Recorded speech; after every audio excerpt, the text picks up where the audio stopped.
एक आपके मन में एक विजन है, एक आपको चीजें करनी है, वो विजन किस माध्यम से किस तरीके से सामने आता है। ये टाइटल्स में मैं बिल्कुल बिलीव नहीं करता हूँ। जेनजी ना, ये हमारे पेरेंट्स के लिए हम जेनजी हैं, हाँ, उनके पेरेंट्स के लिए वो जेनजी थे। हाँ। हमेशा हर 10 साल में 12 साल में जनरेशन चेंज होती है और पिछली जनरेशन को वो लोग समझ में नहीं आते हैं। आजकल 40 साल का आदमी खुद ही यंग बन के घूम रहा है, हाँ। तो उसको वो अगली जनरेशन को उनकी सोच समझने से ज्यादा ना वो उनको एज अ कंपटीशन ले रहा है। तो मुझे लगता है कि ये जेनजी है, ये जोक की तरह ये मीम्स और इंटरनेट पे ये सब बना दिया गया है। मुझे लगता है कि हर जनरेशन के साथ हमें चेंज होना पड़ेगा। सौभाग्य रहा है कि मुझे इतने बड़े ग्रंथों में, इतने बड़े बड़े शोज में काम करने का और ऐसे शो में लीड करने का उतनी बड़ी बड़ी टीम्स को एक मौका मिला है।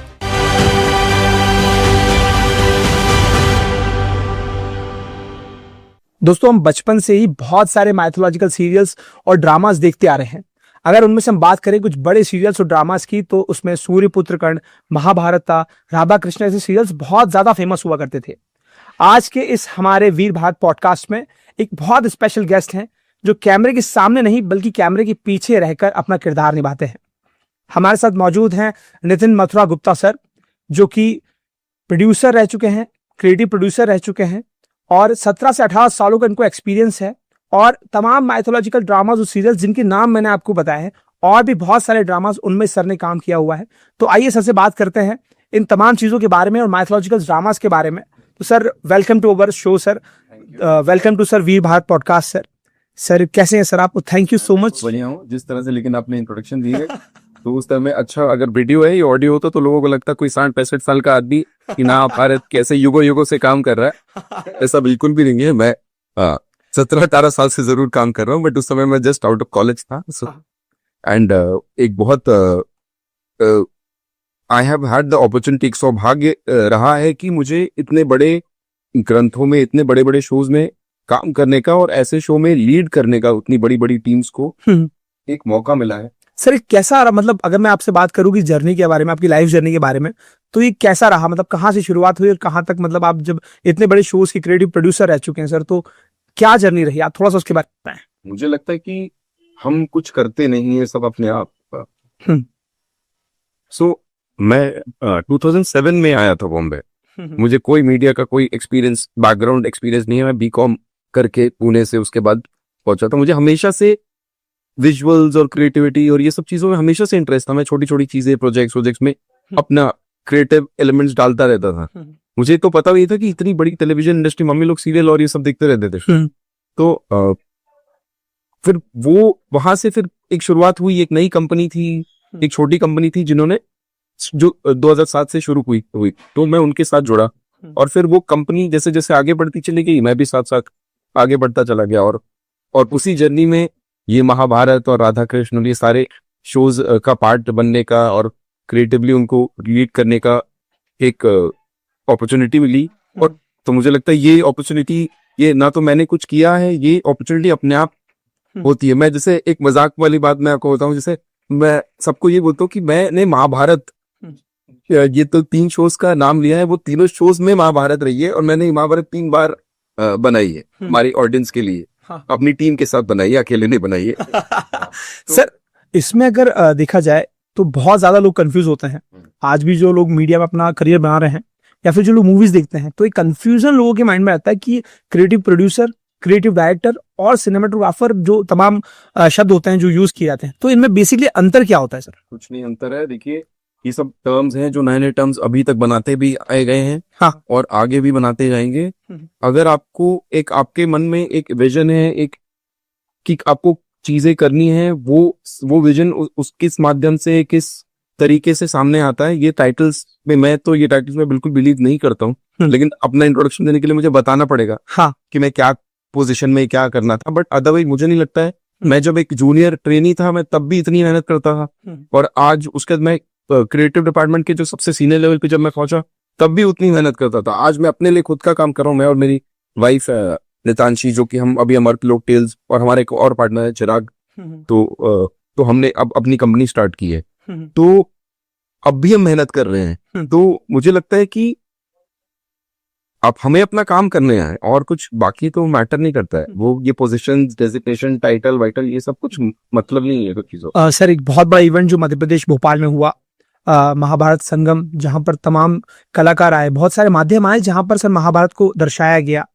मूवीज के थ्रू, आर्ट्स के थ्रू, डांस के थ्रू, सॉन्ग्स के थ्रू, पपेट शोज हुए वहां पर, और पूरा एग्जीबिशन महाभारत का था, और आप भी उसके पार्ट थे सर। तो कैसा रहा सर आपका एक्सपीरियंस, कैसा रहा वहां पे, और किस माध्यम से आप उसमें पार्टिसिपेट किया है आपने उसमें? हमें डॉक्टर श्रीराम तिवारी जी ने हमें ये अपॉर्चुनिटी दी कि हम, क्योंकि उनको जब पता चला, हम उनके साथ मिलने आए थे हम किसी प्रोजेक्ट को लेकर के, तो उन्हें जब पता चला कि हम टेलीविजन बैकग्राउंड से और महाभारत और इस तरह के शोज में हमने काम किया है, तो उन्होंने फिर वो बोला कि आप अगर कुछ आप प्रेजेंट करना चाहते हैं तो फिर दिखाइए। तो फिर हमने फिर सोचा, तो ये जो हमने फिल्म भी बनाई है नारायण सर्वम, ये इस फेस्टिवल के लिए ही बनाई है। ये हमारे पास फिल्म पहले से नहीं थी। तो हमने पिछले 1 महीने में इस पे काम किया है, इसकी स्क्रिप्ट, इसके ग्राफिक्स, वो सारी चीजें पिछले 1 महीने में हमने बनाई है, स्पेशली इस फेस्टिवल के लिए। सर इससे पहले कभी आपने कहीं देखा कि महाभारत का इतना बड़ा फेस्टिवल कहीं और हुआ होगा? आई डोंट थिंक ऐसा कुछ फेस्टिवल, क्योंकि मैं तो महाभारत में, जैसे मैंने बोला कि मैंने 3 बार टीवी पे बनाया है। हाँ। तो मुझे लगता है कि ये तो बहुत बहुत अच्छी बात है कि एमपी गवर्नमेंट और वी भारत न्यास ने इतनी बड़ी तरीके से, और स्पेशली हमारे चीफ मिनिस्टर सर का भी जो कंट्रीब्यूशन रहा है, मतलब वो खुद आए, अपना समय उन्होंने निकाला, हमारी फिल्म भी देखी उन्होंने। सो आई थिंक ये बहुत इतने बड़े स्कोर, ये तो हर साल होना चाहिए, और ये और ग्रैंड तरीके से मतलब ये एमपी ने इसकी शुरुआत की है। मुझे लगता है ये तो इंडिया के हर स्टेट्स में और नेशनल लेवल और उसके बाद इंटरनेशनल लेवल पे होना चाहिए। That should be the goal, कि दुनिया देखे कि महाभारत। पर सर अगर जब मैं मानता हूं कि आपने महाभारत पढ़ी हुई है, वो तमाम चीजें हैं कि महाभारत, ये जो भी रामायण महाभारत, ये सारी चीजें आप जितनी बार पढ़ो उतनी बार आपको उसमें से नई नई चीजें आपको समझ में आएंगी, दिखने को मिलेगी। मतलब एक, और विद एज, विद एक्सपीरियंस, आपको उसको एक नया पर्सपेक्टिव आपको दिखता है। जैसे जब बात सर शो बनाने की होती है, तो मुझे लगता है कि शायद और ज्यादा रिसर्च आप लोगों को भी करनी होती है। हमने जो महाभारत बनाई थी, हमने 4 साल का रिसर्च किया था, उसके बाद वो महाभारत, शायद और ज्यादा डाइव इन करना पड़ता है उस चीज के अंदर। एक एक चीज हमें जो बना है अभी तक, वो भी देखना पड़ता है, जो लिखा गया है वो भी देखना पड़ता है, जो बनाना चाहते हैं वो भी, उसके बारे में, एक एक चीजों के बारे में डिटेल, कौन सा कैरेक्टर, क्योंकि ये कैरेक्टर्स सिर्फ नॉर्मल सास बहू के कैरेक्टर्स नहीं है, ये characters larger than life Demi God's है। अर्जुन, पांडव भगवान है, श्री कृष्ण। तो हम इनको जिस तरह से प्रेजेंट कर रहे हैं, उसमें हमें we can not go wrong. You can not go. हमारी जैसे फिल्म है, एक छोटी सी 5 मिनट की फिल्म में, एक एक चीज, एक एक जो हमने पूरा जो नैरेटिव लिया है, वो भगवत गीता से डायरेक्टली इंस्पायर्ड है। हमने कोई क्रिएटिविटी उसमें नहीं की, जो लिखा है वही बोला है, वही दिखाया है। वो दिखाने का जो नजरिया है वो हमारा है, और हम आज की तकनीक और टेक्नोलॉजी के हिसाब से हमने उसको अपनी तरह से in the best possible scenario वो हमने दिखाया है। सर अगर मैं आपसे पूछूं कि आपका सबसे फेवरेट कैरेक्टर की अगर बात करूं, कि आपको सबसे फेवरेट आपको कौन समझ में आया आपको महाभारत में, आपके पर्सनल, आपको लगता है कि हाँ ये मुझे पर्सनली पसंद है, वो कौन है और क्यों है? ठीक है, कृष्ण ऑब्वियसली, मतलब महाभारत में इतने सारे इंटरेस्टिंग कैरेक्टर्स हैं, बट मुझे नहीं लगता श्री कृष्ण के अलावा फेवरेट। और श्री कृष्ण ऐसे कैरेक्टर, अब मैं उनको आज तक नहीं समझ पाया हूँ। वो मुझे समझे हुए हमेशा से ही ऑफिस। तो जब मैं एक बच्चा था तो मुझे उनके वो जो लीलाएं अच्छी लगती थी। अब मैं थोड़ा बड़ा हो रहा था तो मुझे समझ में नहीं आता था कि ये भगवान है, ये तो चाहते तो महाभारत 1 सेकंड में खत्म कर देते, तो इन्होंने क्यों नहीं की, ये आगे सारथी बन के क्यों बैठ गए। तो मैं बहुत ही दुखी हुआ था जब मैं 8-9 साल का था और मुझे पता चला कि वो टीवी पे महाभारत आ रही है और कृष्ण तो लड़ नहीं रहे, क्योंकि मैं वेट कर रहा था कि वो सुदर्शन चक्र निकालेंगे और सबको एक बार में आउट। सर वो तो परमपिता परमेश्वर हैं, भगवान कृष्ण तो परमपिता परमेश्वर हैं सर, पर एक उनके अलावा अगर मैं आपसे पूछूं कि आपको पांडव उसमें या फिर कौरव जो थे, नहीं, मुझे लगता है कृष्ण के सामने हम किसी को कंपेयर ही नहीं कर सकते। तो मुझे कृष्ण के अलावा मुझे महाभारत में, क्योंकि महाभारत कृष्ण ही है, वो कौरव भी कृष्ण है, पांडव भी कृष्ण है, सब कृष्ण ही है, तो उनसे बेटर कैरेक्टर तो हो ही नहीं सकता। मतलब सर आपने जब ये बायोलॉजिकल सीरियल्स या फिर ड्रामाज आप जब उसके बनाते हैं, तो आपने ये भी कहा कि रिस्क बिल्कुल नहीं ले सकते हैं, तो कभी ऐसा कुछ आपके सामने सिनेरियो क्रिएट हुआ कि अगर मान लो टीआरपी जो जिस पे टेलीविजन वर्क करता है और जो माइथोलॉजिकल स्टोरीज हैं हमारी जिन पे हम बिलीव करते हैं, उनके बीच में कभी आपको कॉन्फ्लिक्ट आया होगा और आपको उनके बीच में दो में से कुछ चूज करना हो कि या तो मैं ओरिजिनल स्टोरी को ही प्रेजेंट करूंगा या तो फिर कई बार कुछ ड्रामा ऐड करना पड़ता है टेलीविजन की टीआरपी को देखते हुए, तो आपका इतना लंबा एक्सपीरियंस तो वो क्या कहता है? देखिए, चीजें टीआरपी के लिए नहीं ऐड करते हैं, लेकिन क्या होता है जो लिखा गया है वो इसलिए लिखा गया था कि वो उस समय लोग उसको पढ़ते थे, लेकिन हमें जब उसको बनाना होता है तो सिर्फ 2 लाइन जो लिखी हुई है हम सिर्फ वो नहीं, उसके बेसिस पर कुछ बना नहीं सकते हो, तो हमें चीजें ऐड करनी पड़ती है। हम किस तरह से वो चीजें ऐड कर रहे हैं वो इम्पोर्टेंट है, क्योंकि वो बहुत हमारी पूरी टीम होती है, रिसर्चर्स की, क्रिएटिव्स की, एक एक श्लोक्स उसमें हमें पूरा पढ़ के हम सारी चीजें कोलेट करते हैं। उसके बाद हम उस एक एक चीज, मतलब चाहे वो कपड़ा हो गया, चाहे वो मोटपंख हो गया, तो सबके बारे में काफी रिसर्च होता है। तो सिर्फ टीआरपी के लिए ये सब चीजें चेंज नहीं होती, स्पेशली माइथोलॉजी शोज में लोग करते होंगे, बट मुझे नहीं लगता है कि, और कि करना भी नहीं चाहिए। और हमने मतलब जितना हमने ऐसा चेंज नहीं किया है, मतलब, और करना नहीं चाहिए। I think that is the more important thing. Sir अगर मैं आपसे जानना चाहूँ कि जो जनरेशन आगे आने वाली है, और पहले सर रेडियो था, फिर टेलीविजन आया, न्यूज़पेपर भी अकॉर्डिंगली चल रहा था, तो बहुत सारे अलग अलग मीडियम से सर किसी भी चीज को पढ़ने, समझने, देखने के लिए, लेकिन आज का समय सर डिजिटल है, जिस माध्यम में सर आप और मैं बैठे हैं वो भी कहीं ना कहीं डिजिटल माध्यम में बैठे हैं, तो फिर आपको क्या लगता है कि सर आगे जाके जब एआई का जमाना आ चुका है, विजुअल्स जो हैं सर, पहले ग्राफिक्स में इतना टाइम लगता था, आजकल एआई सर चुटकियों में वो काम कर देता है, तो फिर आगे क्या ये और वास्ट लेवल पे जाने वाला है क्या, और इन डेप्थ चीजें होने की, या फिर उसकी कुछ टेंशंस भी हैं जो आपको लगता है कि ये गलत दिशा भी हो सकती है, सही बात भी हो सकता है? हर जब थिएटर्स, जब टीवी आया था तो लोगों को टीवी भी ये लगा था कि टीवी, अब लोग पिक्चर हॉल में जाना बंद कर देंगे। फिर जब वो वीसीआर आया था तब तो बिल्कुल ही बंद हो गया था बीच में, लेकिन वो टेम्पररी होता है। ये सब change is the only constant. तो मुझे लगता है कि हर जनरेशन के साथ हमें चेंज होना पड़ेगा। हम अगर एज क्रिएटर्स नई नई चीजें आएंगी, ए आएगा, हमें उसकी अच्छाइयों को लेना है, हमें उसको एक दुश्मन की तरह नहीं ट्रीट करना चाहिए। एआई से क्या जो हम पहले नहीं दिखा सकते थे वो हम आज और बेटर तरीके से दिखा सकते हैं, नहीं दिखा सकते हैं हमें वो। तो it has to be a collaboration, it can not be कि अरे एआई आ गया अब हमारी तो नौकरी गई। हमें एआई को अपने साथ रख के, उसकी जो अच्छाइयां हैं उसको हमें अपने साथ रख के, और अपनी क्रिएटिविटी को उसके साथ रख के, और साथ में कि हम लोगों को एक ऐसी चीज दिखा सके जो वो हमेशा याद रखें। सर इसमें जैसे आपने 2 सीरियल्स करे हुए हैं, अगर 2 सीरियल्स तो आपने बहुत सारे किए हुए हैं, पर अगर मैं 2 मेजर सीरियल्स की बात करूं, राधा कृष्ण और महाभारता, तो सूर्यपुत्र कर्ण की अगर हम बात करें सर, तो कृष्ण भगवान कहीं ना कहीं तमाम, अगर राधा कृष्ण में कृष्ण भगवान को आपने शोकेस किया है और महाभारता में भी श्री कृष्ण है, तो दोनों ही जगहों पर श्री कृष्ण को डिपिक्ट करने वाले, मतलब उनको शोकेस करने के लिए क्या क्या डिफरेंसेस आपको लगाने पड़ते हैं? क्योंकि वहां पर कुछ एक अलग छवि है भगवान की, वो एक अलग रूप है, वो एक अलग समय है, और यहाँ पर अलग रूप है, अलग समय है, तो दोनों में डिफरेंसेस क्या आते हैं? बहुत फर्क है। जैसे महाभारत में जो कृष्ण जो थे, हाँ, महाभारत में कृष्ण की एंट्री ही युद्ध, मतलब काफी बाद में हुई थी, पांडवों की एंट्री हो चुकी थी, जब प्रॉब्लम स्टार्ट होने वाला था, हमने कृष्ण की एंट्री तब हुई थी, जो कि कहानी में भी है जैसा। बट राधा कृष्ण में, क्योंकि राधा कृष्ण तो उनके जन्म की कहानी और उनके जो प्रेम की कहानी, जो वृंदावन और मथुरा की जो कहानी है वहां से शुरू होती है, तो हमारी मेन स्टोरी वहां से शुरू। तो दोनों शो में बहुत फर्क है। लेकिन कृष्ण एक लीनियर और एक सिंगुलर लेंस वाले कैरेक्टर नहीं है ना। कृष्ण तो अदर भी हैं, वो नटखट भी हैं, वो सर्वस्व है ना, मतलब कृष्ण ऐसे कैरेक्टर है, आप उनकी लाइफ का जो चैप्टर निकालोगे वो अलग है।